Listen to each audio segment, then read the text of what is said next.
My daughter-in-law was leaving on a trip with my son and the kids.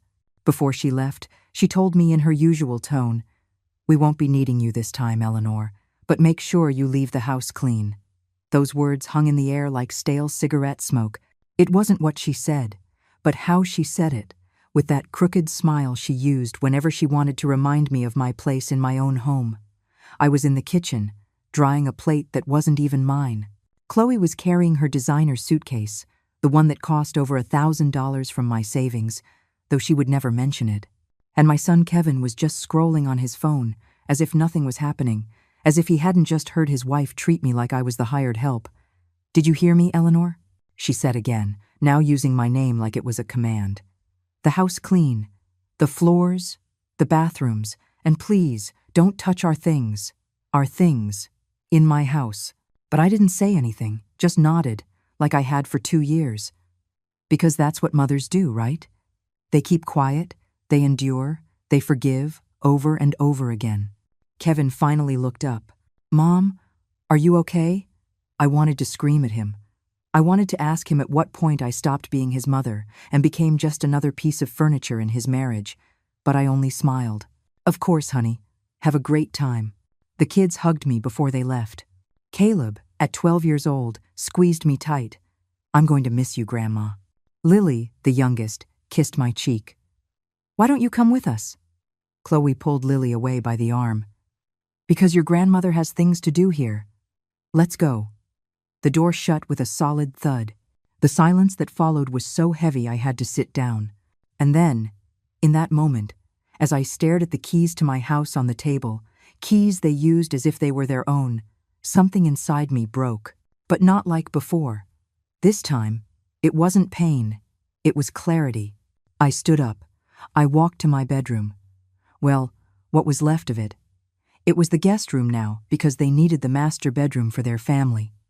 I opened the drawer where I kept my important papers, and there it was, the deed to the house. In my name. It had always been in my name. I picked up the phone. My hands were shaking, not from fear, but from something I hadn't felt in years. I dialed a number I had sworn I'd never call again. "Caroline?" I said when she answered. "It's me. It's Eleanor. And I need help." There was a long silence on the other end. Then, the voice of my sister, whom I hadn't spoken to in 15 years, sounded clear. "Eleanor, what happened? What happened is I stopped being myself, and this time I'm going to get myself back." I hung up. I looked out the window. Kevin's car was already turning the corner. I had 7 days. 7 days before they returned. And when they came back, nothing was going to be as they left it. Because sometimes, the only way to get your life back is to close the door on those who turned it into their territory. If this story has already touched something in your heart, subscribe to the channel, because what comes next, nobody saw coming. Not even me. That night, I couldn't sleep. I stayed seated in the living room with a cup of chamomile tea that grew cold in my hands, staring at the walls of what was once my home. You know, there's a moment in every woman's life when she stops seeing herself in the mirror. Not because she has aged, but because she has become invisible to everyone, including herself. I wasn't always like this. There was a time when Eleanor Peterson was a name people said with respect. I was 28 years old when I became a widow. Kevin had just turned 5. My husband, Arthur, died in an accident on the highway heading out of state. A semi-truck, a curve, and in a second, my life was split in two. I was left alone, with a small child, no savings, and a mortgage to pay. But I didn't sink. I couldn't afford that luxury. With the money from Arthur's life insurance, $50,000 that seemed like a fortune back then, I opened a small stationery and gift shop in the town square. Eleanor's Corner, I called it. Nothing fancy, nothing luxurious, but it was mine. For 30 years, that shop was my second child. I opened at 7 in the morning and closed at 8 at night. I sold notebooks, pens, made copies, sent faxes. I knew every customer by name. Mrs. Gable, who bought poster board every week for her grandkids' school projects. Mr. Henderson, who printed his legal documents with me because he said I was the only one who didn't overcharge him. With that business, I paid for Kevin's private school. I bought him new uniforms every year, even if I wore the same blouse for 3 seasons. I paid for his coding classes, his tutoring, everything I never had. When he got into the state university, I sold my car, a 2005 Honda Civic that still ran perfectly, to pay his tuition. Mom, you'll see, when I graduate, I'm going to pay you back for everything. Kevin would tell me while I ironed his shirts for his presentations. And I believed him, because that's what mothers do. We believe. When he graduated, I got a loan for $30,000 to give him the down payment for his first condo. It's an investment, Mom. When I sell it, I'll pay you back with interest. I signed without a second thought. 2 years later, he sold that condo. I never saw a dollar of that money again. I invested it in a business, Mom. It's going to make us so much more money. Just be patient. Then he met Chloe. The first time I saw her, I knew there was something about her I didn't like. It wasn't her expensive clothes or the way she spoke as if she was chewing on her words. It was the way she looked at my house, my shop, me, as if she were evaluating how much everything was worth, how much she could get out of it. But Kevin was in love, and when a son is in love, the mother steps aside. They got married in a wedding that cost $80,000. I contributed $20,000. It's so your son can have the special day he deserves, Chloe told me while picking out the most expensive venue. I closed my shop for 3 days to go to the bank, take out the loan, and hand it to her. At the wedding, Chloe sat me at a table in the back, next to some distant cousins I didn't even know. Kevin was so busy with photos he barely said hello. It was there, watching my son dance with his wife under those bright lights that I helped pay for, that I started to disappear. 3 years later, when Caleb was born, they named him after my husband's father, though Chloe wanted to change it. Kevin came to my house. Mom, we need your help. With the baby, Chloe can't work. Could we stay with you for a few months? Of course, my son. This is your house. The months turned into years, and my house became theirs. I sold the shop a year ago. Chloe convinced Kevin it was time for me to rest. You've done enough, Eleanor. Now we'll take care of you. But no one asked me if I wanted to rest. No one asked me if I wanted to keep working. Feeling the jingle of the bell on the door, the smell of fresh ink, the conversations with my customers who were more my family than my own blood. With the money from the sale, $150,000, Kevin invested in his business. Chloe bought new furniture for my living room, and I was left with $60,000 in an account I barely touched because every time they needed something, there I was. I stared at my reflection in the dark living room window. A 67-year-old woman, with gray hair pulled back in a loose ponytail, wearing a robe that had seen better days. When did I stop being Eleanor and become the mother-in-law? Mom, I need money? The woman who cleaned bathrooms she didn't dirty and cooked meals no one thanked her for.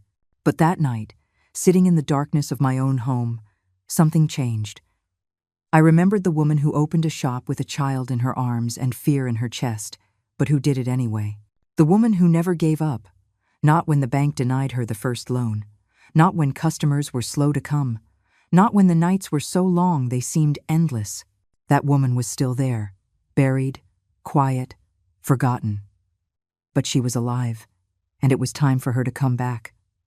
Because you can take everything from a woman, her house, her money, her time.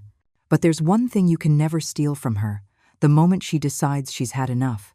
The next morning, I woke up with a clarity I hadn't felt in years. The sun streamed through the window of my room, the guest room. I corrected myself bitterly, and for the first time in a long time, I didn't wake up thinking about what I had to do for them. I woke up thinking about me. I made coffee, not the instant kind Chloe preferred, but the whole bean coffee I kept hidden in the back of the pantry, the kind I bought secretly because it uses too much electricity to grind it, Eleanor. The aroma filled the kitchen, and I closed my eyes. It smelled like freedom. I took an old notebook, one of the leftovers from the shop, and started walking through the house. My house. But this time, I didn't see it with the eyes of a mother or a resigned woman. I saw it with the eyes of an owner, a woman who had been dispossessed without even realizing it. I started in the living room. The modern gray sofa Chloe had bought with money from the business took up the center. My wooden rocking chair, the one Arthur had given me for our 5th anniversary, was shoved into the hallway, covered with boxes of the kids' toys. I sat in it. It creaked as if it recognized me, as if it were asking, "Where have you been?" I wrote in the notebook, "Rocking chair. Mine." I continued to the dining room. The table was new, glass, more modern, according to Chloe. My pine table, the one where Kevin had done his homework for 12 years, where we celebrated his birthdays with sheet cake and colorful candles, was in the junk room. I went to see it. It was dusty. One leg was wobbly. I ran my hand over the surface and found something carved into the wood. K+M equals love. Kevin and Mom. He had carved it with a nail when he was 8. I had scolded him, but secretly, I loved it. Now that table was junk to them. Pine table. Mine. I went up to the master bedroom. My bedroom, the one I shared with Arthur for 15 years. Now it was Kevin and Chloe's. The king-sized bed they bought, with the $2,000 they borrowed and never paid back, took up the whole space. The walls were painted gray, not the sky blue I had chosen because it reminded me of happier days. I opened the closet. My clothes were compressed into one corner. The rest belonged to Chloe: dresses, shoes, bags. I counted 22 pairs of shoes. 22. I had 3. In the top drawer, where I kept my important documents, I found something that made my blood run cold. A folder. Inside were papers, printouts of emails. I read the first one. "Kevin, my love, I finally convinced your mom to lend us another $5,000 for the business. She's so naive, she didn't even ask what it was for. I told her it was for expansion, and she gave it to me without a second thought. With this, we've gotten $12,000 from her, and the best part is she thinks we're actually going to pay her back someday." The emoji, that laughing emoji, laughing at me. My hands trembled so much, I dropped the paper. I took a deep breath and kept reading. I already spoke with the notary. If your mom signs the power of attorney, we're going to give her to streamline the will process. We can use the house as collateral for the loan. She won't even notice. It's our chance to get the money we need. I've almost got her convinced. I sat on the floor, right there, on the floor of my own bedroom, reading how my daughter-in-law and my son were planning to steal the only thing I had left. I didn't cry. I had no more tears left for them. I took the entire folder, put it in my bag, and went down to the garden. My garden, the one I had tended for 20 years, where I planted roses, jasmine, bougainvillea. Now it was a play area with a plastic slide and a deflated inflatable pool.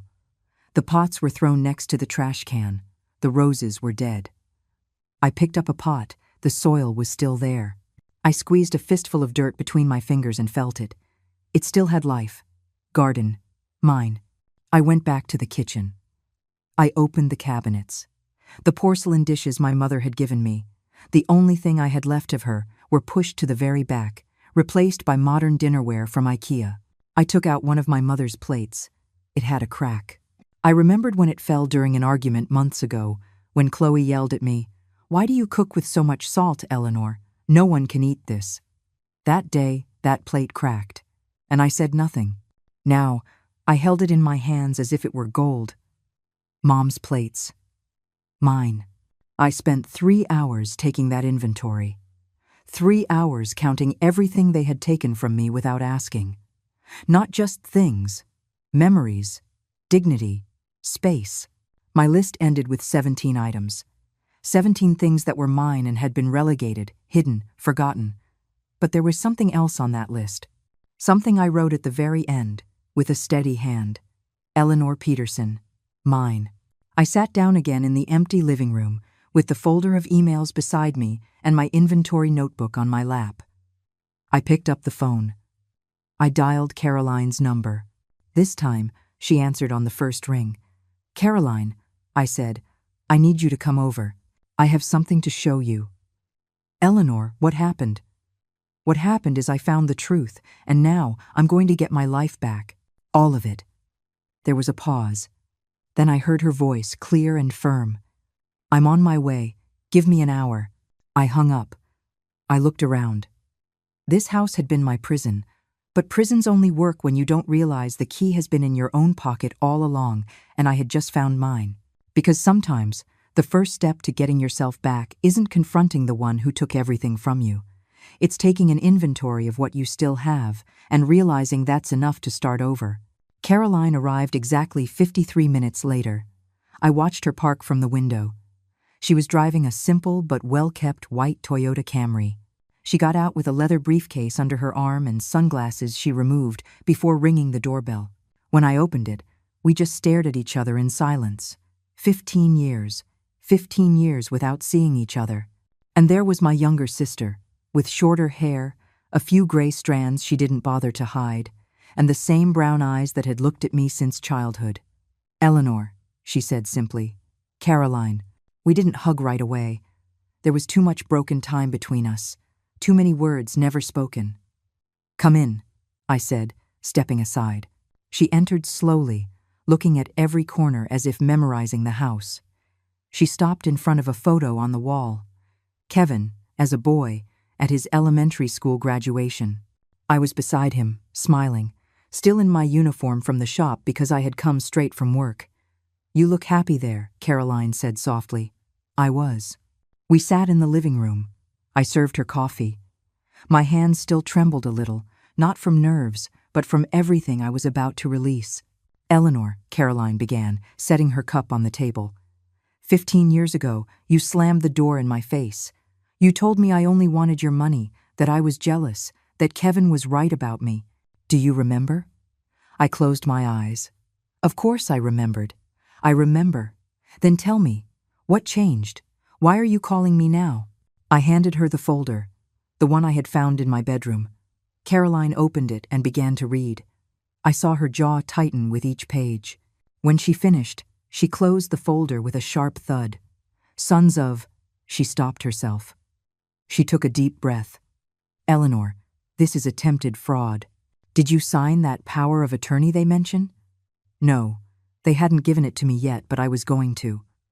Chloe told me it was to make things easier for me when I couldn't manage my own affairs, that it was normal, that all families did it." Caroline closed her eyes and shook her head. "Eleanor, if you had signed that, they could have sold this house without you even knowing.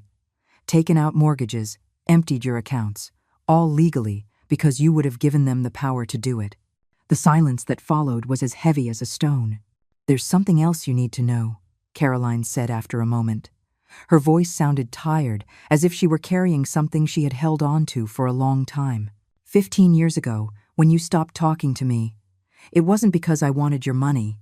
It was because I told Kevin no." I looked at her, not understanding. "Your son came to my house. He was 26. He told me he was in a bind, that he needed money urgently, that it was for a business that was going to change his life. He asked me for $10,000. He said he had asked you, but you wouldn't give it to him. I felt the floor move beneath me. I had just started my law practice," Caroline continued. "I didn't have that kind of money, but I took out a loan. I gave him the $10,000. He had me sign a promissory note. He promised he would pay me back in 6 months with interest." "Caroline, I never saw a dollar of it, Eleanor. Not one. When I went to find him, Chloe, they were dating by then, kicked me out of their apartment.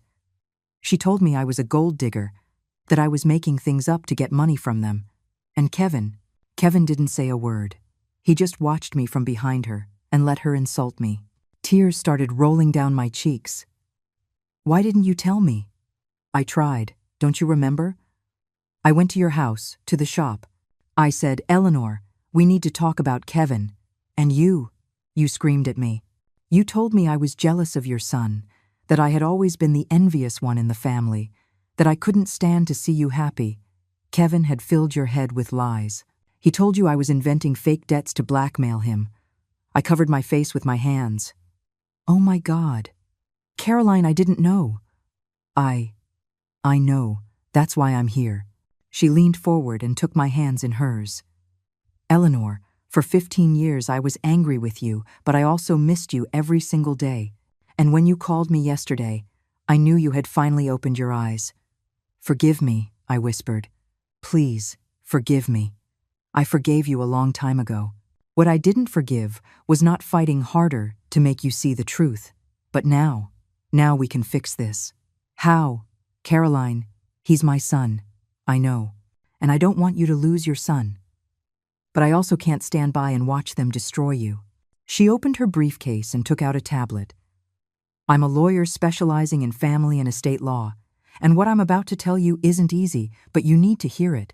This house is in your name, right? Yes, Arthur and I bought it 35 years ago. When he died, it was left entirely in my name. Does Kevin pay rent? Do you have a lease agreement? Anything legal that authorizes him to live here? No. I just told them they could stay. Caroline nodded. Then, legally, you have every right to ask them to leave. It's your property. And with these emails you found, we have evidence of attempted property fraud. If necessary, we could even file a police report. I don't want to send my son to jail, Caroline. I know, and it doesn't have to come to that. But, she looked at me intently. Do you want to keep living like this? Being the maid in your own house? Waiting for the day they ask you to sign a paper that leaves you on the street? I didn't answer, because the answer was already clear. You have 7 days before they come back, Caroline continued. 7 days to reclaim your house, your life, your dignity. But you need to decide now. Are you going to keep being the mother who sacrifices in silence? Or are you going to be the woman who defends herself? I looked at my sister, the sister I had lost by believing lies. The sister who, despite everything, was here offering me her hand. I want to be Eleanor again, I said with a firm voice. I want to be me. Caroline smiled. For the first time in 15 years, I saw the smile I remembered from our childhood. Then let's get started. We spent the rest of the afternoon planning. Caroline took notes, made calls, reviewed documents. Every so often she would explain a legal point, and I would nod, still not quite believing this was happening. When the sun began to set, Caroline closed her briefcase. We start tomorrow. I'm bringing a locksmith, a notary, and all the papers we need. But, Eleanor, there's something you need to understand. When you do this, there's no going back. Kevin is going to react badly. Chloe, worse. It's going to hurt. It already hurts, I replied. It's been hurting for years. But this pain, this one is different. This pain has a purpose. Caroline hugged me, and this time, I hugged her back, tightly, like sisters. When she left, I was alone in the house. But for the first time in a long time, that loneliness didn't feel like abandonment. It felt like preparation, because some people come into your life to rescue you, and sometimes, those people are the same ones you let go of years ago. All you need is the courage to call them back. Tuesday dawned differently. Not because the sun was brighter or the birds sang differently. It dawned differently because I was different. Caroline arrived at 8 o'clock in the morning with 2 coffees and a box of donuts. Behind her was a man in his 50s, wearing blue overalls and carrying a toolbox. This is Tony, Caroline introduced. Best locksmith in the city. And more importantly, he's discreet. Tony greeted me with a firm handshake. Mrs. Peterson, with your permission, we're going to change all the locks. The main one, the back door, the windows, everything. When I'm done, you will be the only person with keys to this house. I stared at the door. The same door Kevin and Chloe had walked out of 3 days ago. The same one they closed without looking back. Do it, I said. While Tony worked, Caroline spread papers out on the dining room table. First things first, she said, placing the deed to the house in front of me. This property has been in your name since 1990, 35 years. There are no other names on the title, not Kevin's, not Chloe's, nobody's. It's yours, completely. But they live here, I said, still with that voice of doubt that had accompanied me for so long. They live here because you allowed it. That's called a verbal tenancy at will. But since there's no contract, they have no possession rights. Legally, they are guests, and guests leave when the owner decides. She passed me another document. This is a friendly eviction notice. It's not a lawsuit. It won't go to court. It's just a paper where you, as the owner, inform them that you need them to vacate the property within 30 days. 30 days? It's the legal minimum to not seem arbitrary. But Caroline looked at me seriously. You don't have to give it to them if you don't want to. This is just in case you need legal backup. My recommendation is that when they return, you talk to them. Explain that this is your house and you need your space back. If they react poorly, then we use this." I nodded, though my stomach churned at the thought of that conversation. Now, the second thing. Caroline took out the folder of emails I had found. "This is evidence of conspiracy to commit property fraud. With these messages, we could file a criminal complaint. But that would mean Kevin would have a record. He could even go to jail." "No," I said immediately. "I don't want that.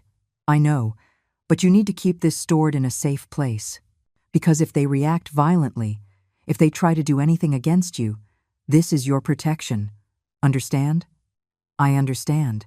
Tony finished with the front door. "All set, Mrs. Peterson. Give it a try." He handed me 3 new keys. I held them in my hand. They were heavy, real. I locked the door and unlocked it again. The sound of the deadbolt was different, firmer, as if the house itself were saying, "Now you're protected." "Now we need to talk about money," Caroline said when we sat down again. "How much do you have saved?" $60,000. In the bank. Does Kevin have access to that account?" I froze. I don't know. Years ago, I gave him a supplementary card for emergencies." Caroline was already dialing her phone. "We're going to the bank. Now." In less than an hour, we were at the branch. The bank teller, a young woman named Fernanda, looked up my account. "Mrs. Peterson, I see there's an additional cardholder named Kevin P. Peterson. He has the same access as you." I felt the air leave my lungs. "Can I cancel it?" "Of course. It's your account. I can do it right now." "Please, do it." Fernanda typed something on her computer. "Done. The card has been canceled. I also recommend you change your PIN and activate text alerts for any transactions." "There's something else," Caroline intervened. "We need to open a new account. In my sister's name only, at a different bank."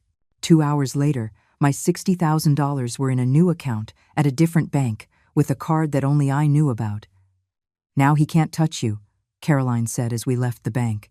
"Your money is safe." But I still didn't feel safe. I felt like I was betraying my son. Caroline must have seen something in my face because she stopped in the middle of the sidewalk and took me by the shoulders. "Eleanor, listen to me carefully. Protecting what's yours is not betrayal. Setting boundaries is not cruelty. What we're doing is justice. It's taking back what they never should have taken from you." We returned to the house. Tony had already finished with all the locks. He handed me a set of 6 keys. "Your fortress is ready, ma'am," he said with a smile. After he left, Caroline and I stood in the middle of the living room. "And now?" I asked. "Now, you reclaim your space." We spent the rest of the day reorganizing. We brought the rocking chair out of the hallway and put it back in the living room. We moved Chloe's gray sofa to the junk room. We brought my pine table into the dining room and cleaned every inch until it shone again. We went up to the master bedroom. Caroline looked at me. "Do you want your room back?" I looked at the king-sized bed. I looked at the closet full of Chloe's clothes, and for the first time, I said what I really thought. "I want them gone." We started packing. Not with violence, not with revenge, with respect, but with firmness. We folded every garment, every sheet. We put it all in boxes. Her shoes, her perfumes, her things. By Wednesday night, my bedroom was mine again. I had put on the blue sheets I loved. The photos of Arthur were back on the nightstand. The scent of lavender that always relaxed me filled the space. I sat on my bed, and I cried. But not from sadness, from relief. "Something's missing," Caroline said on Thursday morning. "What? Security?" She brought a technician who installed 3 cameras. One at the entrance, one in the backyard, one in the living room. They connect to your phone. You'll be able to see everything in real time. Isn't that overkill? Not when there's $150,000 at stake and documented attempted fraud. Eleanor, you need to protect yourself. On Friday, Caroline had another idea. "Do you remember the shop?" "Your customers? Of course. Do you still have their contacts?" "Some. Why?" "Because when Kevin and Chloe come back, they're going to try to discredit you. They'll say you're crazy, senile, manipulated. You need people who will speak for you. People who really know you." I spent the afternoon calling old customers. Mrs. Gable, Mr. Henderson, Mrs. Sylvia, the teacher. One by one, I told them what was happening. One by one, they told me, "Count on me, Eleanor."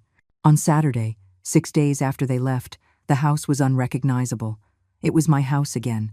Caroline stood watching everything with her arms crossed. "How do you feel?" "Scared," I admitted. "They come back tomorrow." "I know. But look at everything you've accomplished in 6 days.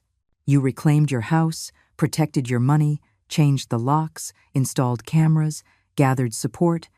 Eleanor, you built your freedom." She was right. But still, my heart beat like a drum when I thought about seeing Kevin walk through that door. "What if I regret it?" I whispered. "What if I see him and I can't do it?" Caroline hugged me. "Then you'll have me. And you'll remember why you started this. Not for revenge, for dignity." That night, I couldn't sleep. I sat in my living room, in my rocking chair, staring at the door. Tomorrow, when they tried to open it with their old key, they would find a new lock. And on the other side, a new woman, too. Because freedom isn't a gift. It's built, brick by brick, decision by decision. And sometimes it takes just 72 hours to change an entire life. Sunday dawned with a clear sky that seemed to mock the storm I felt in my chest. Caroline arrived early with grocery bags. "We're going to cook," she said.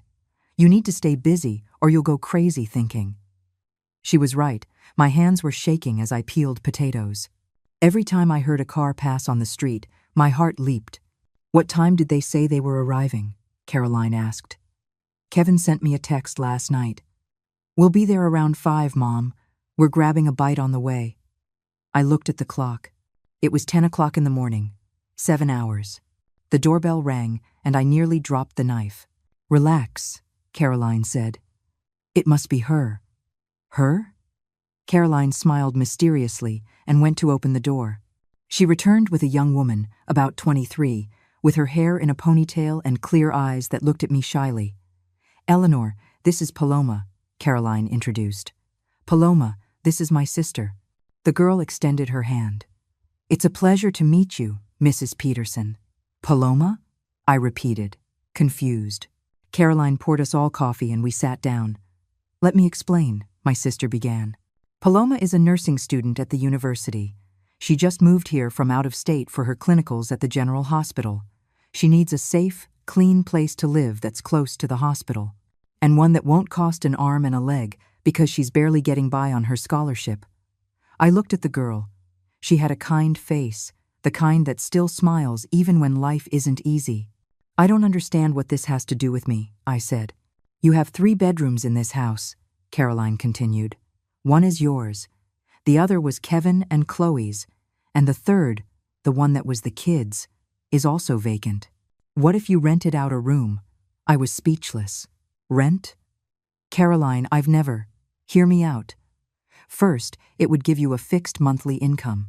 Paloma can pay $750 a month. That's the going rate for a room in this neighborhood. Second, you'd have company. You wouldn't be alone in this big house. And third," Caroline leaned forward, "when Kevin and Chloe arrive today and see someone else living here, they will immediately understand that things have changed, that this is no longer their house."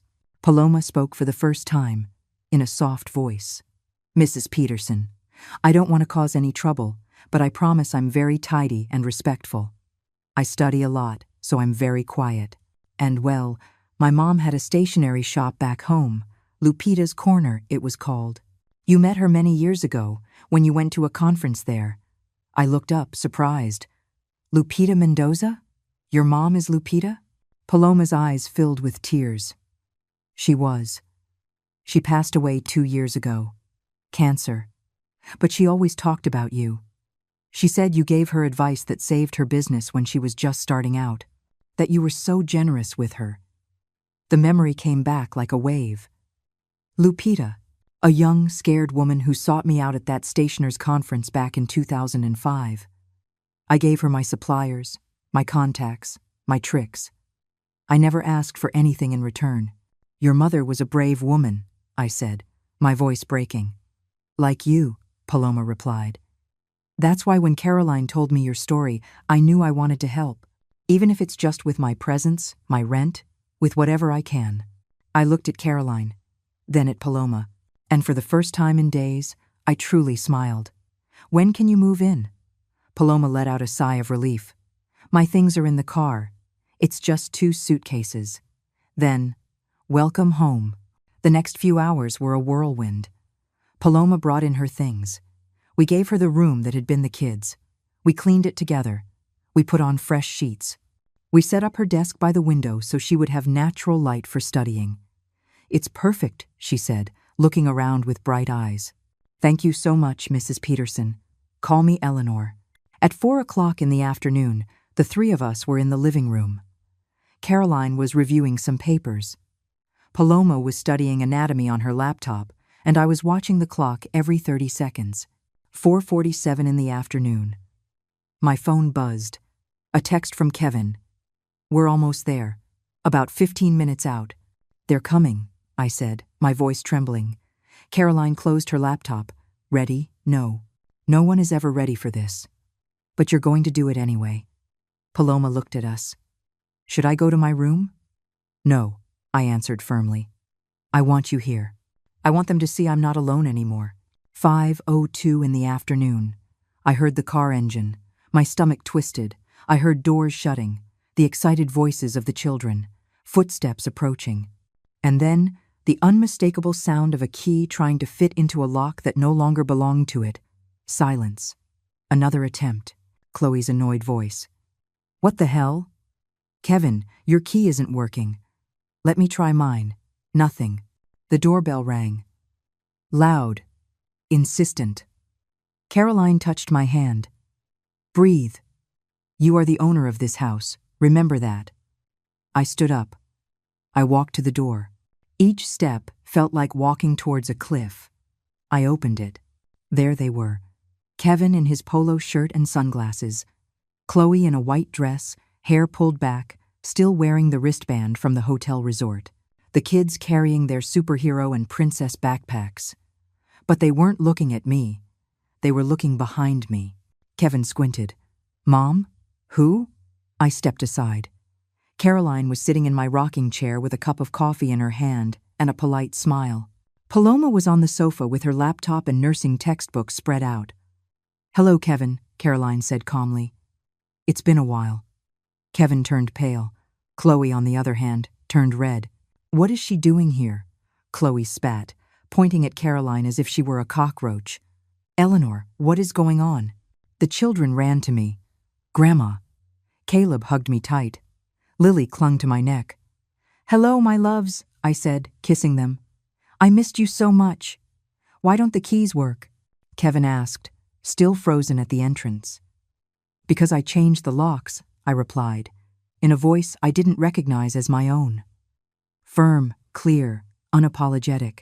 The silence that followed was so thick you could have cut it with a knife. Chloe was the first to react.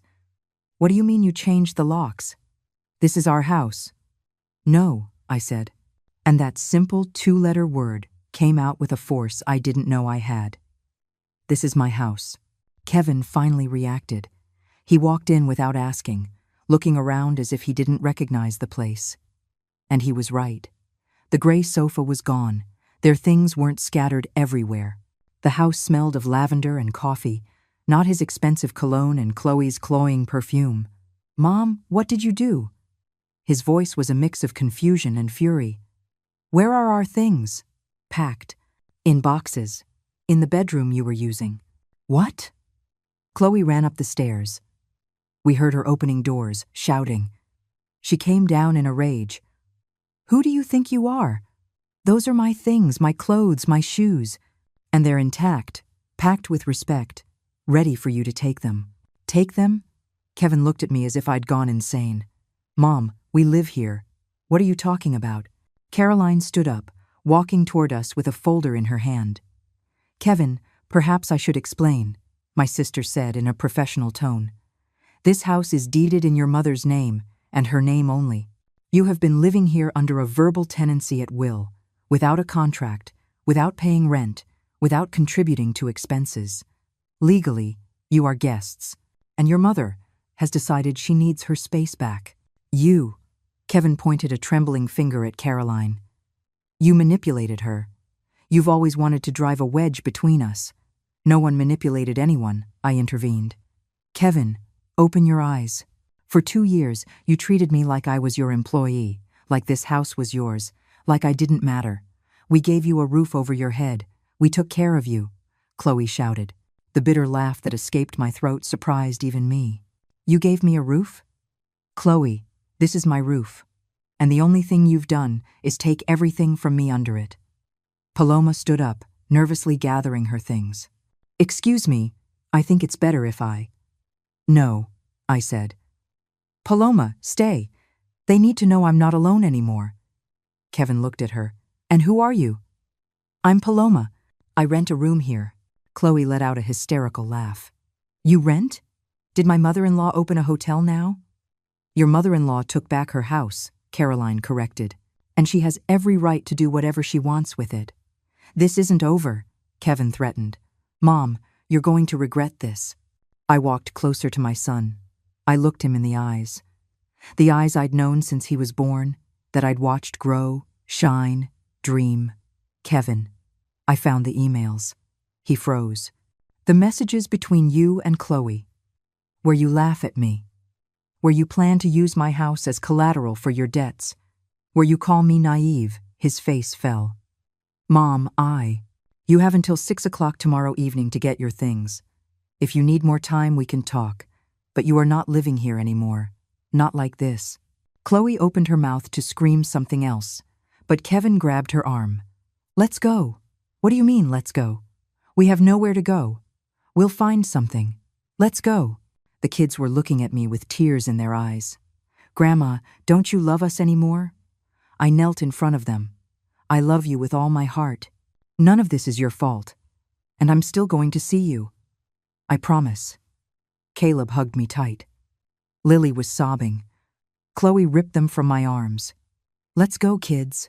Your grandmother has lost her mind. I watched them leave, get in the car, drive away. And when they closed the door, when the car disappeared around the corner, when the silence returned, I collapsed. Caroline held me as I cried. Paloma brought a glass of water. They both stayed with me while my body shook with sobs I had held back for years. You did it, Caroline whispered. Eleanor, you did it. And even though every inch of my body ached, even though I felt like my heart had shattered into 1,000 pieces, I also felt something else. Something I hadn't felt in a very long time. I felt free, because closing a door hurts. But sometimes, it's the only way to open a window. That night, I didn't sleep. I sat in my rocking chair, staring at the ceiling, listening to every sound in the house as if I were living in it for the first time. Caroline had stayed with me. She slept on the sofa, even though I offered her the guest room. You need to know you're not alone, she said. At 2 o'clock in the morning, my phone vibrated. A message from Kevin. Mom, how could you do this to us? We're in a hotel with the kids, paying $250 a night that we don't have. All because of your selfishness. My hands trembled. I wanted to reply, to apologize, to tell him to come back. But then I remembered the emails, the laughter, the word naive written with that mocking emoji. I deleted the message without answering. 3 minutes later, another message, this time from Chloe. I hope you're happy, Eleanor. You took the roof from over your own grandchildren's heads. What kind of grandmother does that? You're selfish and a bad person. Kevin is devastated because of you. I closed my eyes. I took a deep breath. I didn't reply. But the messages kept coming, one after another, like waves of poison. Everyone in the family is going to know who you really are. You're going to end up alone, completely alone, and you'll deserve it. The kids are crying, asking why their grandma doesn't love them. That last one broke me. I covered my mouth to keep from screaming and waking Carolyn, but she was already awake. She sat beside me and took the phone from my hands. Enough, she said firmly. This is emotional manipulation, and you are not falling for their game. But the kids, Caroline, the kids will be fine. They have parents who need to solve this. You've already done what you had to do. I blocked their numbers that night. For the first time in my life, I set digital boundaries. Monday dawned gray. It was drizzling. Caroline had to go to her office, but Paloma stayed with me for breakfast. "How are you feeling?" she asked as we shared a pastry. "Like something has been ripped out of me," I admitted, "but also lighter. My mom used to say that sometimes you have to cut out the rot so the healthy parts can grow." I smiled sadly. "Your mom was very wise." At 11 o'clock in the morning, the doorbell rang. This time it wasn't Kevin, it was my cousin Beatrice. She arrived with an exaggerated look of concern and cheap perfume. "Eleanor, what is going on?" she said, walking in without an invitation. "Kevin called me crying. He says you kicked him out, that you've gone crazy, that Caroline is manipulating you." There it was. The smear campaign had begun. "Kevin told you his version," I replied calmly. "Do you want to hear mine?" Beatrice crossed her arms. "Let's hear it." I showed her the emails. I explained the years of humiliation, the money lent and never returned, the plan to use my house as collateral. By the time I finished, Beatrice was pale. I had no idea. No one knew, because I kept quiet. But not anymore. She left without saying much more, but I saw doubt in her eyes. A good sign. It wasn't the last visit. On Tuesday, my old friend Julio stopped by. On Wednesday, 2 concerned neighbors. All with the same story.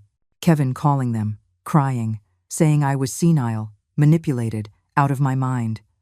To each one, I showed the deeds, the emails. I explained calmly but firmly. Some believed me. Others left with looks of doubt. But I had planted the seed of truth. On Thursday, Kevin showed up. At 6 o'clock in the evening, just as we had agreed. He arrived in a moving truck. I opened the door. He looked terrible. Puffy eyes, unshaven, wrinkled clothes.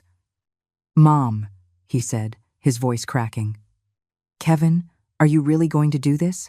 It's already done." He came in with 2 movers. They started carrying out boxes. I stayed in the living room, watching them take out the furniture they had bought with my money, the clothes, the kids' toys. Chloe arrived an hour later. She didn't even look at me. She went straight upstairs and started grabbing her things violently. I heard drawers slamming, things falling. Caroline arrived just in time. She stood by my side, silent. But her presence was a shield. When Chloe came down carrying a box, she finally spoke to me. "You're a snake," she spat.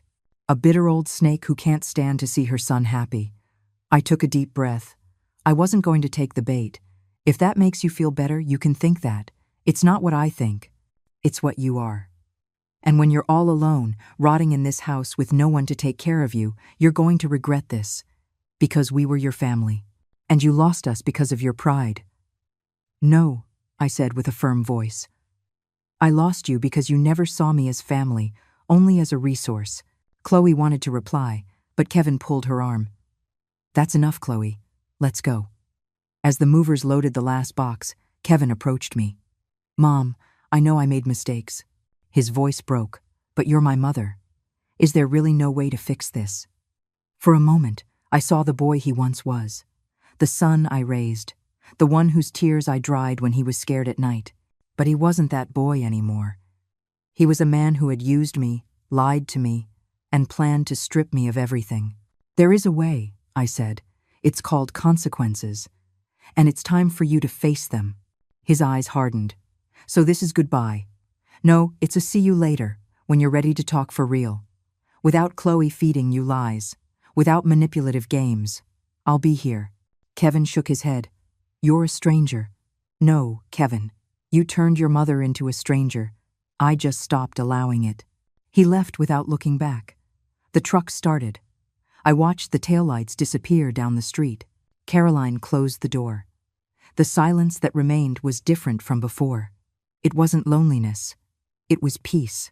But the storm wasn't over. On Friday, my phone exploded. Messages from relatives who never called. Now all of them were full of opinions. "Eleanor, how could you kick out your own son? Family is everything. This is unforgivable. Kevin says you're sick. Do you need medical help?" Some even suggested I had dementia, that Caroline had brainwashed me to get my house. It was exhausting, hurtful, but also revealing. All these people judging me now. Where were they when I worked 12-hour days at the shop? When I was widowed at 28? When Kevin took money from me time and time again? None of them were there. But now, they all had opinions. Block them, Caroline told me. All of them. You don't owe them an explanation. But they're family. Family isn't who shares your blood, Eleanor. It's who respects your dignity. She was right. That night, I blocked 17 numbers, and for the first time in weeks, my phone was silent. On Saturday, a week after Kevin's return, Paloma came into the kitchen with her laptop. Eleanor, you need to see this. She showed me Facebook. Chloe had made a public post. There are people in this world who forget what family means, who choose money and selfishness over their own grandchildren. We are going through a very difficult time thanks to a person who decided to put herself first. But God sees everything, and life has a way of balancing the scales. She attached a photo of the kids, looking sad. It had 127 comments, most of them supporting her. Some asking what happened, others cursing the evil grandmother. I felt the air leave my lungs. Don't read the comments, Paloma warned me. But it was too late. So sad there are grandmothers like that. Poor little angels. May God protect them from heartless people. Old age can be cruel. Sometimes older people lose their minds. I closed the laptop. My hands were shaking. Am I going to lose everyone for doing the right thing? Paloma took my hands in hers. Eleanor, my mom always said, the truth doesn't need to shout. It just needs time. Give them time. The people who truly know you will know who you are. That night, I received an unexpected message. It was from Caleb, my grandson, from Kevin's phone. Grandma, I miss you. Did I do something wrong? Is that why you don't love us anymore? I cried. I cried like I hadn't cried in days. I replied immediately. My beautiful boy, you did nothing wrong. I love you with all my heart, and I will always be your grandma. Nothing will ever change that. Things between adults are complicated, but my love for you will never be complicated. It will always be simple, pure, and forever. I love you, Caleb. There was no reply. Kevin probably read the message and blocked the contact, but it had gotten through, and that was enough. 1 week. 7 days of attacks, lies, manipulation, but I was still standing. And my house, my real house, was still mine.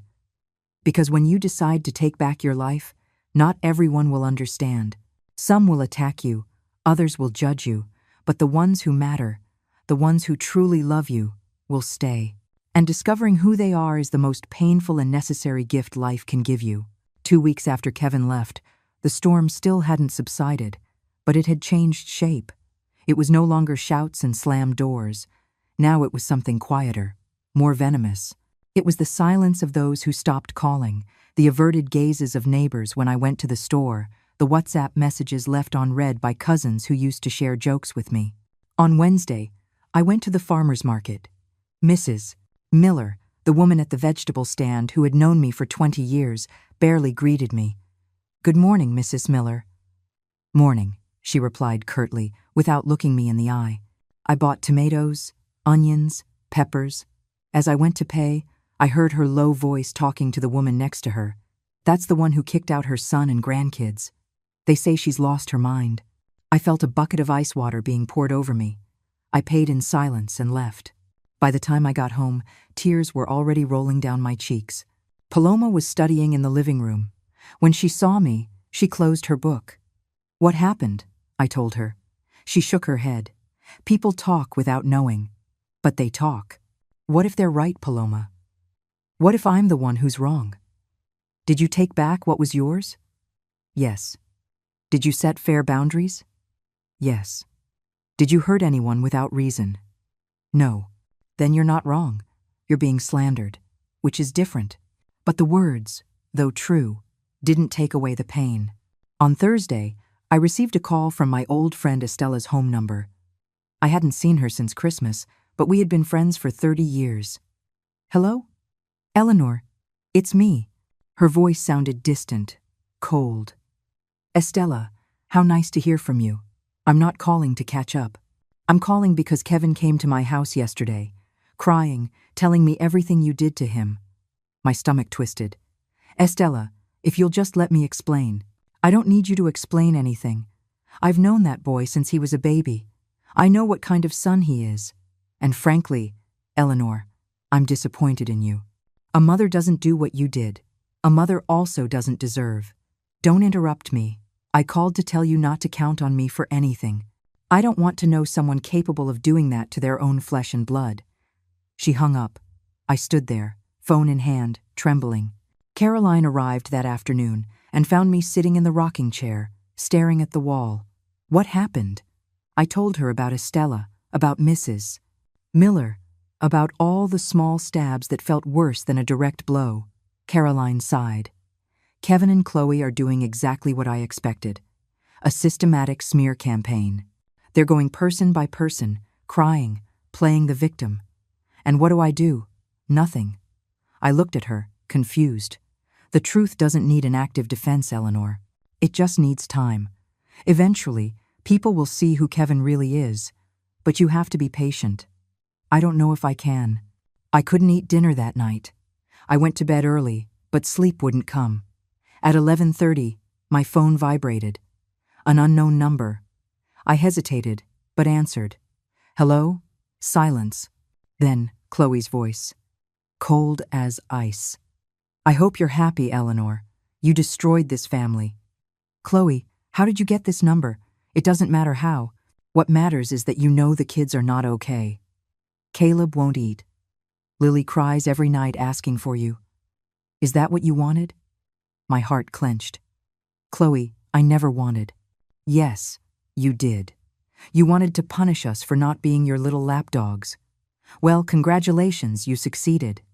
But when those kids grow up and hate you, remember this moment. Let me talk to them. No. You don't have that right anymore. You earned this. She hung up. I sat in the darkness, shaking, the phone still to my ear. Had I done the right thing? Or was I really destroying my family? On Friday, something changed. I was having breakfast when a message came through on the family WhatsApp group. The group with everyone, cousins, uncles, nephews. The one that used to be for birthday wishes and reunion announcements. Kevin had written, Family, it is with great sadness that I have to inform you that my mother is going through some mental health issues. We have tried to help her, but she refuses. She is now living with strangers in the house, referring to Caroline and an unknown tenant. If anyone can talk to her and make her see reason, I would appreciate it. The children need her. He attached a photo. It was me, taken from outside my house, through the window. I was in my pajamas, hair uncombed, looking tired. He had spied on me. He had come to my house in secret and photographed me without my consent. I felt a mix of disgust and terror. The messages started pouring in. Oh, poor Eleanor. Old age is cruel. Can't we do something legal? Take her to a doctor? Kevin, we're here for you. That's not your mom. It's the illness. I couldn't breathe. I grabbed the phone and called Caroline. When she answered, all I could say was, They're destroying me. 20 minutes later, she was at my house. I showed her the group, the messages, the photo. Her face hardened in a way I'd never seen. This has crossed the line. This is defamation, invasion of privacy, and harassment. What do? First, you leave that group. You do not participate in their circus. Second, we document everything. Screenshots, dates, times. And third, she paused, we need evidence of your mental lucidity. How? You're going to see a doctor, a psychiatrist, ideally. They will do a full evaluation. And when you walk out of there with a certificate stating you are perfectly sane, Kevin will have nowhere left to hide. The following Monday, I was sitting in the office of Dr. Patricia Hernandez, a psychiatrist with 30 years of experience. She asked me questions, many questions about my life, my family, my recent decisions. She had me solve logic problems, remember sequences, talk about my emotions. 3 hours later, I walked out with an official document. The patient, Eleanor P. Peterson, age 67, presents with full mental faculties, intact memory, adequate logical reasoning, and complete capacity for decision-making regarding her assets and her life. No evidence of cognitive decline, dementia, or psychiatric alterations that would compromise her judgment was found. She is in full possession of her mental and legal faculties. Signed, sealed, and with a professional license number. When I showed it to Caroline, she smiled. "This is gold, Eleanor. Pure gold." That night, Caroline wrote a message in the family group. From my account, but drafted by her. "Good morning, family. This is Eleanor. I have read the recent messages with sadness. It hurts me to be spoken of as if I were incapacitated, when the reality is very different. I am attaching a recent psychiatric evaluation that confirms I am in full possession of my faculties. The decisions I have made regarding my property are my own, conscious, and fair. I respect that everyone has their opinion, but I will not allow myself to be defamed. I wish you all the best." I attached the PDF of the medical certificate. The silence that followed was deafening. No one replied, but 3 people left the group, including Kevin. On Wednesday, something unexpected happened.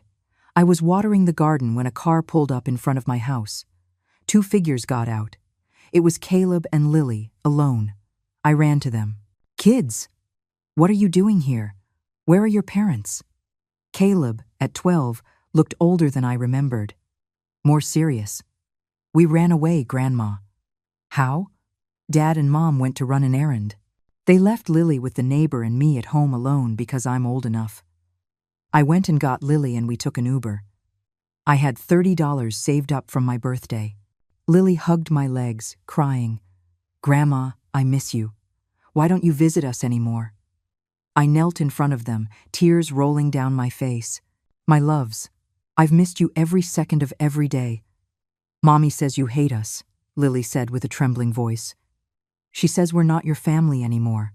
That's a lie, a very big lie. You are, and always will be my family." Caleb looked at me with eyes that seemed too old for his age. "Grandma, I heard the fights. I heard Mom telling Dad they were going to get money from you. That you were dumb. I didn't understand before, but I do now." I froze. "Caleb. And I also heard Mom tell Dad that if you kept refusing to give them money, they were going to tell everyone you were crazy. That it was the only way to get you committed so they could keep the house." The world stopped. "Are you sure of what you heard?" "Yes. It was about a week ago. I was in my room, but the door was open. Caroline appeared at that moment. She had been in the kitchen and heard everything. "Caleb," she said in a soft but firm voice, "could you repeat what you just said? But this time, on tape, so your grandmother can be protected." The boy nodded. And there, in my living room, with a voice recorder on Caroline's phone, my 12-year-old grandson recounted everything he had heard. When he finished, Caroline stopped the recording. "This changes everything," she said. I called Kevin. He answered on the 3rd ring. "The children are with me," I said before he could speak. "They're fine. Come and get them." I hung up. Half an hour later, Kevin and Chloe arrived in a fury. They banged on the door as if they wanted to break it down. I opened it with Caroline by my side. "How dare you keep them here without our permission?" Chloe screamed. "They came on their own," I replied calmly. "Because you manipulated them?" "No," Caleb interrupted, stepping out from behind me. "Because we wanted to see our grandma.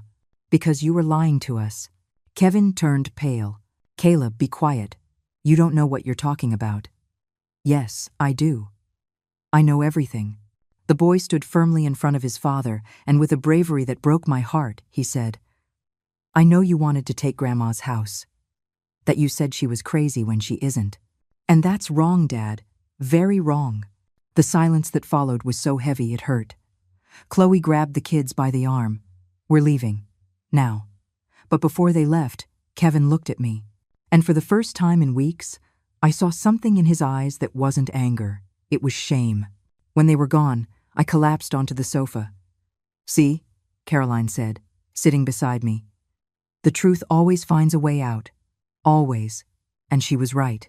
Because what Kevin and Chloe didn't know was that the truth no longer just lived in my heart. Now it had a voice.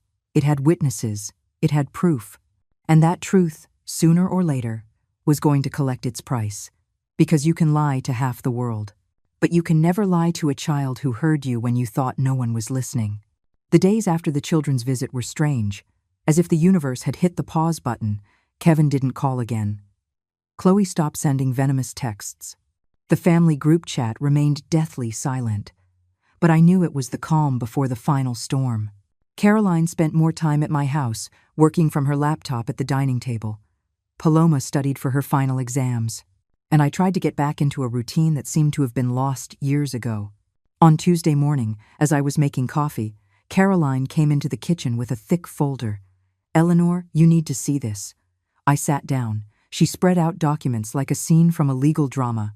I investigated everything I could about Kevin and Chloe's business, the one that was supposedly going to make them rich. And it doesn't exist. Well, it did. It was a multi-level marketing company. One of those that promises you'll make millions selling miracle products. A classic pyramid scheme. A pit formed in my stomach. They put in $25,000 total. Yours. From my loan they never paid back. From credit cards. Everything. And what happened to the money? It vanished. The company went bankrupt 8 months ago. The owners fled to Panama with everything. Kevin and Chloe lost every penny. I covered my mouth with my hands. "But there's more," Caroline continued. "I looked into their debts. They owe $40,000 on 3 different credit cards. Their credit is shot. They can't even get a $500 loan. That's why they wanted my house," I whispered. "Exactly. It was their only way out. To use it as collateral for a big loan, take the money, and who knows if they would have ever paid it back." I looked at the papers. Red ink. Collection agency stamps. Legal notices. "How did you get all this?" "I have contacts. And also," she hesitated for a moment, "Kevin tried to use your house as collateral 3 months ago. Without your signature. He forged a power of attorney." The world stopped. "What?" The notary caught it. "He asked for you to appear in person. Kevin made up an excuse that you were sick, that you couldn't move. The notary refused to proceed without seeing you. That's why they tried to convince you to sign it later, to streamline the process." "I was going to sign it," I said in a hollow voice. "If I hadn't found those emails, I would have signed it." "I know. That's why we're here now." Caroline closed the folder. "Eleanor, with this, we can do 2 things. 1, we file a criminal complaint for attempted fraud. Kevin would go to jail, no doubt. 2, we use this as protection. If they try anything against you, legally or publicly, we show them everything. And they sink themselves. I don't want him to go to jail. I know. But you need to be prepared for what's coming." "What's coming?" Caroline sighed. "Desperation. When people have no way out, they do terrible things." I didn't understand her words until Thursday. That day, Paloma came running home from the university. She was pale. "Eleanor, you need to see this." She showed me her phone. On Facebook, in a neighborhood group, someone had published a long post. It was Chloe. "Dear neighbors and friends, my family is going through a terrible time. My mother-in-law, whom we loved and cared for years, has accused us of horrible things that aren't true. She kicked us out of her house, which was also our home, leaving my children without a roof over their heads. All because of a manipulative sister who convinced her we are bad people. We have lost everything. Our home, our dignity, the relationship with my children's grandmother. And now we can't even afford the rent on the apartment where we're staying.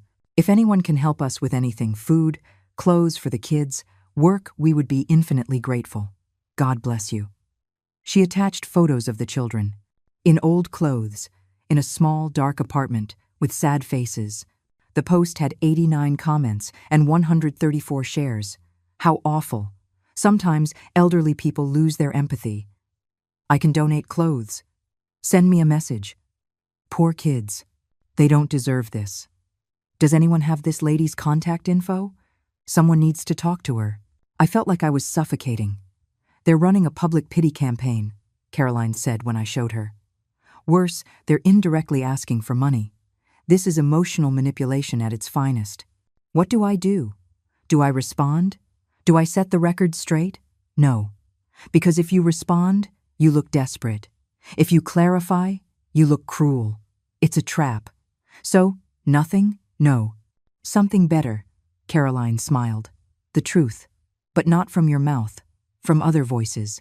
I didn't understand until she started making calls. First, she called Mrs. Gable, my old customer from the shop. She explained everything. Mrs.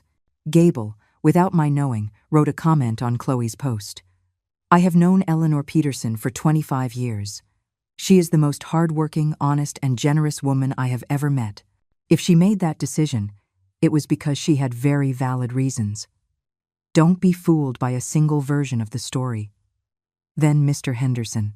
Eleanor saved my business when no one else would help me. She is a woman of her word and has a good heart. Don't believe everything you read, Mrs. Sylvia, the teacher who had bought school supplies from my shop for 15 years. I know this family and I know Eleanor. There is much more to this story than they are telling. Be prudent before you judge. One after another, my old customers, people I didn't even know remembered me, began to defend me. Not with attacks, not with aggression, just with testimonials of who I really was. By the evening, Chloe's post had a completely different tone. The new comments were cautious, some even questioning her version. Sounds like there are two sides to this story. If so many people speak well of the lady, something doesn't add up here. Why don't you show proof of what you're saying? Chloe deleted the post that same night. On Saturday, 3 weeks after it all began, I received an unexpected call. Mrs. Peterson? This is Fernanda from the bank. Yes, hello. I wanted to inform you that someone attempted to access your old account, the one we closed. They used old passwords and correctly answered the security questions. Who? I can't give you that information over the phone, but the attempt was blocked. I just wanted you to know that someone has your sensitive information. Please change all your passwords. I hung up, my hands shaking. Kevin. He had tried to steal from me. Caroline arrived half an hour later. I told her. Her expression hardened. That's it. This has to end. How? With the full truth, face to face. That night, Caroline drafted a text. She sent it from my phone to Kevin's. Kevin, we need to talk. The three of us. You, Chloe, and me. No kids, no third parties. Monday at 10 a.m. at my house. If you don't show up, I will proceed legally with everything I have. The choice is yours. The reply came 5 minutes later. We'll be there. Sunday was the longest day of my life. I couldn't sleep, couldn't eat. I just walked around the house, rehearsing in my mind everything I was going to say. Paloma made me calming tea. It's going to be okay, Eleanor. The truth always wins. And if it doesn't, then it wasn't the truth. Caroline arrived early on Monday. She brought her folder of documents, her recorder, and something else. A notary. A notary? I asked. Just in case. If we reach an agreement, we document it immediately. No room for second thoughts. At 10:03 in the morning, there was a knock on the door. I took a deep breath. Caroline squeezed my hand. Remember who you are, and why we got here. I opened the door. Kevin looked terrible. He had lost weight, had deep dark circles under his eyes. His clothes were wrinkled. Chloe, on the other hand, arrived put together, made up, with a hard expression. They walked in without a greeting. We sat in the living room. The notary stayed in the dining room, discreet but present. No one spoke for the first 30 seconds. Finally, Kevin broke the silence. Mom, is this why you wanted us to come? To humiliate us with your lawyer and your notary? No, I replied in a firm voice. To put an end to the lies. Caroline placed the folder on the table. Kevin, Chloe, we are going to put all the cards on the table.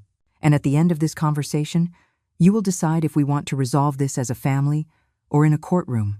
And so, with the morning sun streaming through the windows, we began to unearth every lie, every deception, every secret that had poisoned this family. And though it hurt like pulling a thorn embedded to the bone, it was the only way to start healing. Because the truth isn't cruel, the lie is. The truth only hurts when you've been avoiding it for too long. Caroline opened the folder slowly, as if disarming a bomb. Let's start at the beginning, she said, her voice professional but not unkind. Kevin, 15 years ago, you borrowed $10,000 from your aunt. You never paid her back. Kevin opened his mouth, but Caroline held up a hand. Then, your mother gave you $30,000 for the down payment on your condo. You promised to pay it back. You didn't. Then, $20,000 for the wedding. Another $5,000 for the business. Adding up everything your mother gave you in cash, loans, and direct payments, it comes to $67,000. In 8 years, Chloe tried to interrupt. She gave it to us. They were never loans. There are text messages where you yourselves call it borrowed money. Caroline cut her off. But let's continue. The business. That multi-level marketing company you sank almost $25,000 into. It went bankrupt. You lost everything, correct?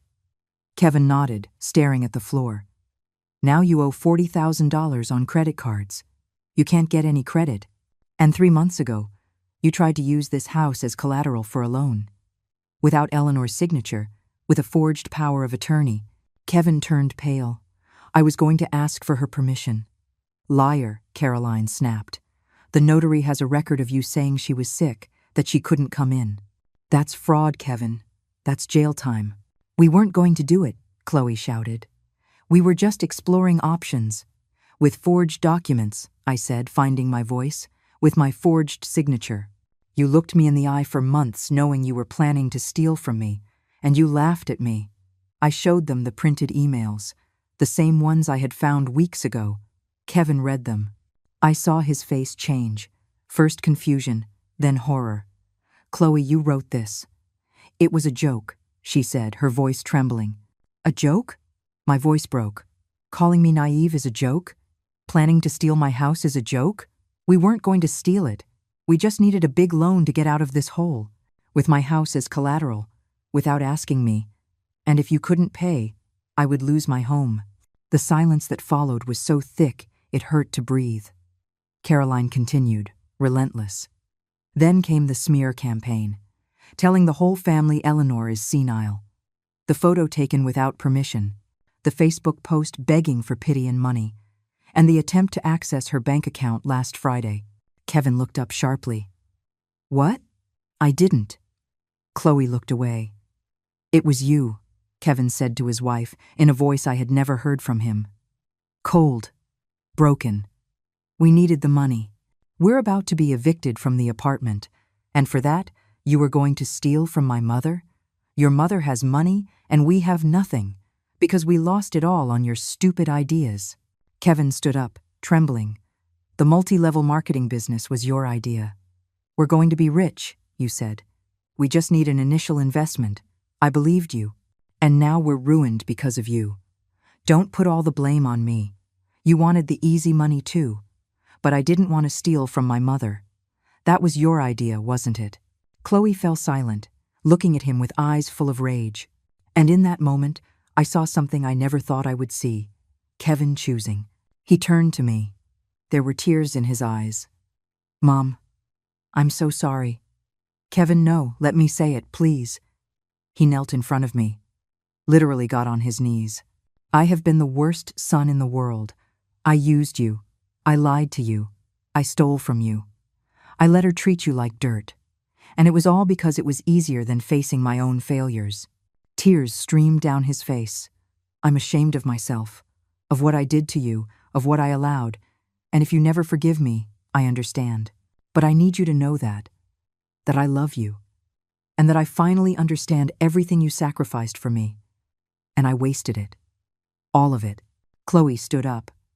Are you seriously going to grovel like this? Yes, Kevin replied without looking at her. Because she deserves it. And you and I need serious help. We can't go on like this. If you think I'm going to. I already filed for divorce, Kevin said simply. Chloe froze. What? This morning, before I came, I spoke with a lawyer. I can't do this anymore, Chloe. This isn't a marriage. It's a toxic partnership that's killing all of us. She looked at him with pure hatred. She grabbed her purse. You're going to regret this, Kevin. I already regret a lot of things. This won't be one of them. Chloe stormed out, slamming the door. Her expensive perfume hung in the air. but she was gone. The notary discreetly retreated to the kitchen. Caroline closed the folder. "Kevin," my sister said, her voice softer, "what are you going to do now?" "I don't know," he admitted. "Get a job, a real one. Not some scheme. Get a small apartment I can afford and try to be a better father to my kids and a better son. If my mom will let me." He looked at me, waiting, not demanding. "Did you really file for divorce?" I asked. "Yes.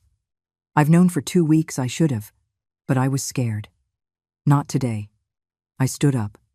I walked toward him. He tensed, as if expecting a blow. I hugged him. He fell apart in my arms, crying like he hadn't since he was a little boy. "Forgive me, Mom. Forgive me. Forgive me. I forgive you, son," I whispered in his ear. "But forgiving doesn't mean forgetting or going back to how things were. If you want to be my son again, you're going to have to build it with actions, day by day. Do you understand?" "Yes, and I'm going to set boundaries, firm ones. I'm not giving you any more money. You're not going to live here. I will love you, but I will also protect myself. I understand. You deserve it." We stood there, hugging, while Caroline watched from a distance with a sad smile. The following months were strange, different. Kevin found a job as a manager at a hardware store. It wasn't glamorous, but it paid $1,200 a month. He rented a 1-bedroom apartment. Small, but decent. The kids started visiting me every other weekend. Caroline drew up a parenting agreement. Legal, of course, with set schedules. The first time they came after everything, Lily hugged me and didn't let go for 10 minutes. "I missed you so much, Grandma, and I missed you, my love." Caleb was more cautious, more wounded by everything he had witnessed. "Grandma?" "Yes, sweetheart. Are you really going to forgive Dad?" I knelt in front of him. "I've already forgiven him, but forgiveness doesn't mean everything goes back to the way it was. It means I've stopped carrying the anger. Do you understand?" "I think so." Over time, Caleb began to open up again. Lily never stopped being affectionate. Chloe disappeared from the picture. The divorce got messy, but it was eventually finalized. She got her car. Kevin got the debts. The kids shared custody. With Paloma in the house, life took on a new rhythm. She cooked when I was tired. I helped her study as if she were my own granddaughter. "Eleanor, thank you for letting me stay here. Not just for the room, but for making me feel like family. You are family now, Paloma." One day, Paloma came to me with an idea. "What if we turn part of the garage into a workshop? We could offer craft classes to ladies in the neighborhood, charge a small fee. I can help with organizing." The idea excited me in a way I hadn't expected. 3 months later, Eleanor's workshop opened its doors. We started with 5 students. By the second month, we had 12. It brought in about $1,000 a month. It wasn't much, but it wasn't about the money. It was about the laughter, the stories, the company. It was about feeling useful, alive, me again. 6 months after everything, on a Saturday afternoon, there was a knock on the door. It was Kevin, alone. He didn't have bags. He didn't have demands. He brought a lavender plant in a pot. "I know you like the smell," he said simply. "And I wanted, I don't know, to bring you something that grows. As a symbol." I smiled. "Come in." We sat in the living room, me in my rocking chair, him on the sofa. "How's work?" "Good. I got promoted to supervisor. It's an extra $200 a month, and I finished paying off one of the credit cards." "I'm glad, son. I started therapy. It's tough, but necessary." "That's very brave. I learned from you." We sat in silence. But it wasn't awkward. It was peaceful. "Mom, can I ask you something?" "Of course. How did you know it was time to say enough? How did you find that strength?" I thought for a moment. I didn't find it. It was always there. It was just buried under years of fear, guilt, and the need to please. But when I finally dug it up, I realized I had never been weak. I had just been dormant. Kevin nodded, with tears in his eyes. "I'm going to spend the rest of my life making it up to you." "No," I said firmly, "but with love. You're going to spend the rest of your life being the best version of yourself. Not for me, for you. For your kids. That's the only compensation I want." He got up to leave. At the door, he turned. "I love you, Mom. And I love you, son. Always." That night, I sat in my rocking chair. Caroline was visiting, sipping wine on the sofa. Paloma was studying in her room. "You know what the strangest thing is?" I said to my sister. "What?" "For years, I thought losing Kevin would be the end of my world. But when I lost him, when I closed that door, I discovered there was a whole universe waiting for me on the other side." Caroline raised her glass. "To the universes we discover when we close the right doors." We clinked glasses. I looked around. My house. My home. It smelled of lavender. It sounded of the laughter from the workshop that would be here next week. It felt like home. It wasn't perfect. Kevin and I were still healing. The kids were still processing their parents' divorce.